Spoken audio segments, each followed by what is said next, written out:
Morning everybody, Adam Patterson here, and I wanted to kind of speak with you about a little back and forth I've been having in my mind because it's happening in real time, and that's kind of what I wanted these videos to be more about when you're trying to build a company. I want you to see the behind the scenes, hear the behind the thoughts, um, and then kind of take it, digest it, and do with it what you will when you go and start your own company, because that's what I'm hoping everybody on here wants to do or is doing or whatever. Um, One of the things that I was thinking about is like the difference between being spammy um, and then just staying in front of your prospects. So to kind of give you an idea, my business, there's not a lot that whole changes on a day to day. People could probably have a terrible experience with one of their carrier partners or something, and that might change how they do a day to day. But other than like the administration changing things, like recent things are like non-domiciled CDLs, and then just like different transportation costs and things like fuel rates might rise, but it's nothing that's going to really make a dent other than like bankruptcies, the non-domiciled CDLs being looked at, very scrutinized, um, and then just like accidents and safety, double brokering, accidents and everything like that. So there's not much that really changes on a day-to-day basis in terms of like newsworthy, hey, we should reach out to these people. And you can do like a whole bunch of, detailed research on companies and whatever. But even companies aren't doing anything that hits the news too often. So, you can research them. You can set like notifications for if something happens with this company that's newsworthy and it pops up, please send me the notification or whatever. You can subscribe to like their newsletters and whatever, just so you can stay in tune with them.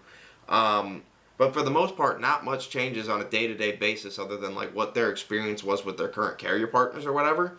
And for the majority of things, like people don't make they don't make changes all the time, especially if things are going well. But you want to be in their face and kind of right moment, right time or whatever for when those things do change. So I've been trying to find ways of like being less spammy per se, because I wanted to present myself as like more buttoned up, more professional, and I wanted to actually deliver more value and everything. But I also want to stay in front of my prospects. And when I first started, my thought was, people work with who they know, who they like, and who they trust. And how do you trust them? You got to know them. You got to know a little bit about their personality. And I always kind of figured, the devil you know is better than the devil you don't. So I was like, if I just stay in front of my prospects longer than everybody else does, and I show a little bit about my personality, maybe talk about the things that happen in my life, the big happenings, the small happenings, whatever, they might know me more than the other brokers who reach out just asking for business or whatever. Not that I don't ask for business, I definitely ask for business. But I figured if they knew me, my personality and everything a little bit more than the next guy, maybe they would give me the shot because they kind of know what they're getting into when they speak with me because they've received my emails from me or whatever.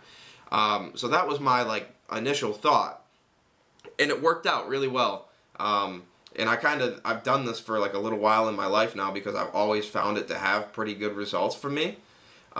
Where people get to know me through emails or whatever if they choose to read them.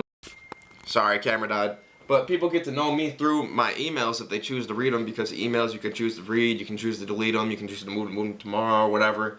But you don't have to read them. But if they choose to read them and they choose to respond to them, typically we get into a good conversation. Conversations are what kind of create dialogue to move into working together. But my thought was, instead of just constantly asking them for business, especially if they said like not right now, maybe in 6 months, like we're not onboarding at all. These things, like you don't want to just keep the conversation around like, please onboard me, please give me a shot. Like you can send them valuable information that does come out in the news when it comes out, but things don't change like that often, like I mentioned. So the only thing that can possibly change or possibly keep a conversation going is if you talk to them just like people, and you want to be able to talk to them like people. Like I want to actually enjoy the people that I work with every day. I don't have to work with anyone. I don't have to onboard new clients. I obviously want to keep growth and everything going, but I don't want to work with anybody who pisses me off all the time or who makes my stomach churn. I would rather work with people that I like, who that, if something were to go horribly wrong, you know, they'll call me and they'll yell at me or whatever because they know that I can take it and I want to be yelled at if things are going wrong. I don't want you to just sit silent with me. That would be awful. I would rather you tell me that we messed up, or it's that something got messed up so that I can fix it for the next time. But I want to be able to like you when the times are good. Like, you know, I want to be able to speak to you. I want to know a little bit about your personal life. I want to be able to send you nice gifts on Christmas, or for your birthday or whatever. I want to be able to say happy birthday on your birthday. I don't want to just be a guy who, you know, moves things for you. I would like to move things for you, but I'd also like to be friendly.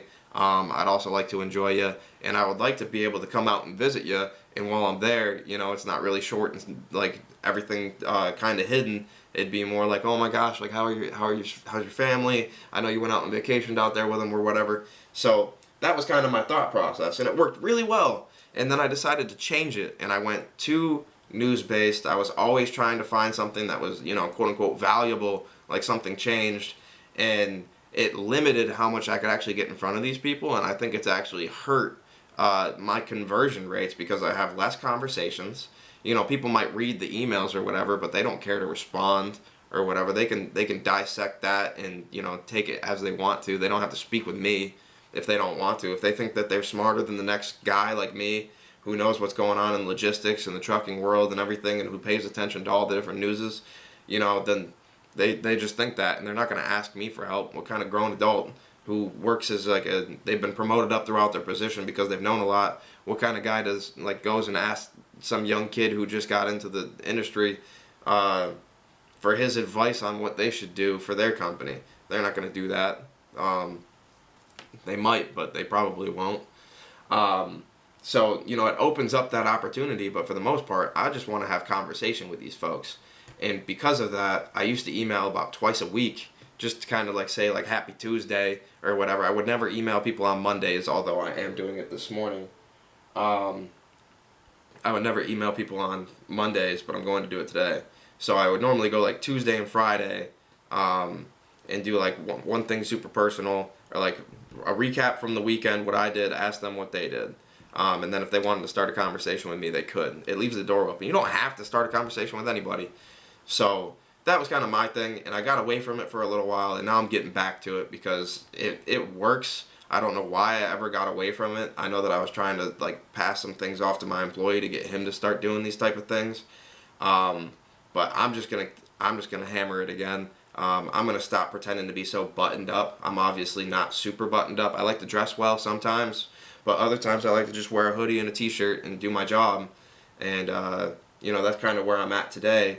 Is, you know, I'm wearing a hoodie. I'm wearing joggers. I want to get out into the gym after this, and I don't need to pretend to be buttoned up. I don't need to pretend that I work in a large office.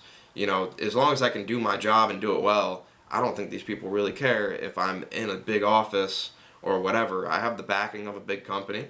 That's me. So I don't necessarily need to work from my office to, you know, be able to do my job well and provide them value and be a smart person. This is a knowledge-based job. This is a relationship-based job.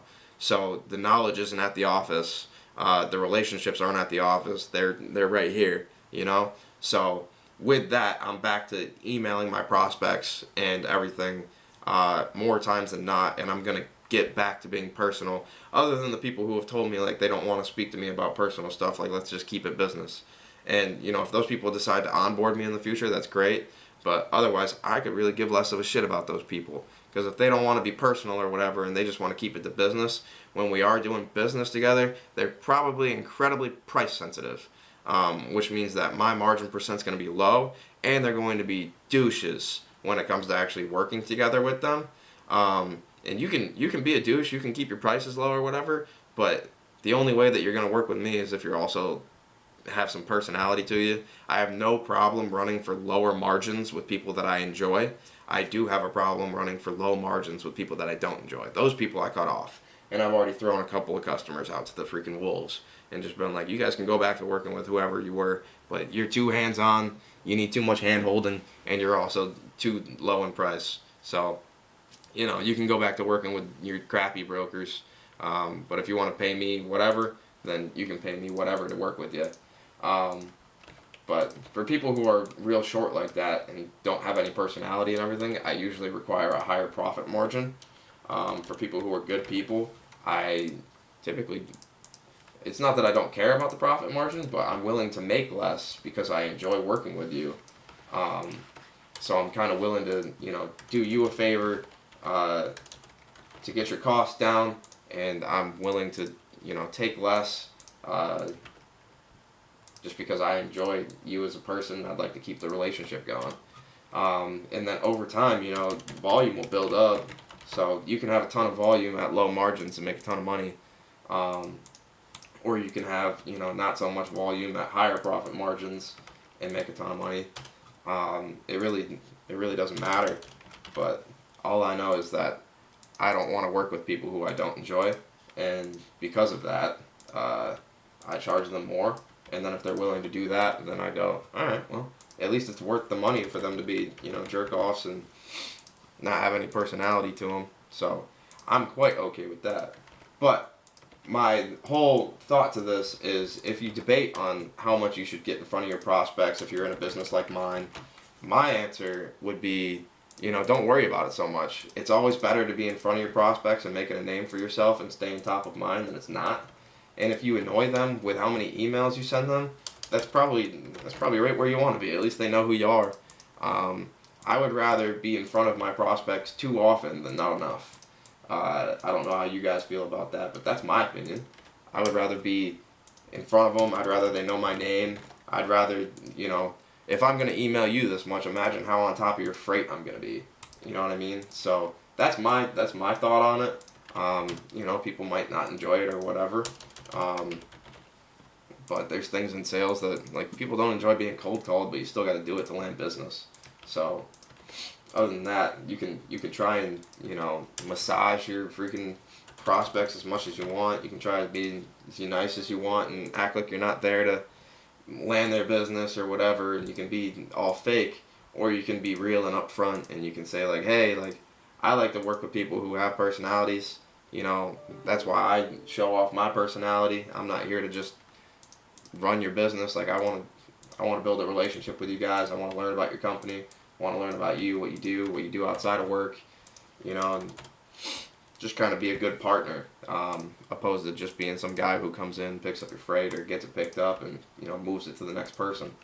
But that's my opinion on all this, guys. If you're thinking about, email marketing somebody, and you're like, oh, I don't know if I'm too much in front of these guys or not enough or whatever, I would err on the side of doing more.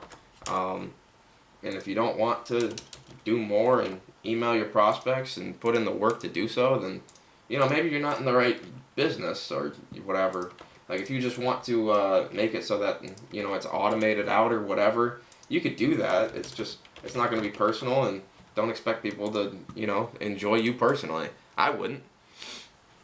So that's how I feel about it. I like to be personal. I want to know you personally. I want you to know me personally, and then yeah, that's how I feel about it. But if you like the video, leave a like on it, of course. As always, subscribe to the channel if you want to follow along. There's always more business tips, more sales tips, more talk about marketing, and then of course there's just always daily vlogs. I'll have one coming out for the day that I'm recording on today. And it'll come out on Wednesdays. I think I'm going to start releasing things on Wednesdays when it comes to the vlogs. But that's where I'm at, guys. It's 8:10 in the morning. I'm sending off emails right now. And I hope you enjoyed. Leave a like. Leave a comment down below what you thought. Subscribe to follow along, of course, and get all the details and tips. And then if not, maybe we'll just see you on the next one. I appreciate it. Thank you.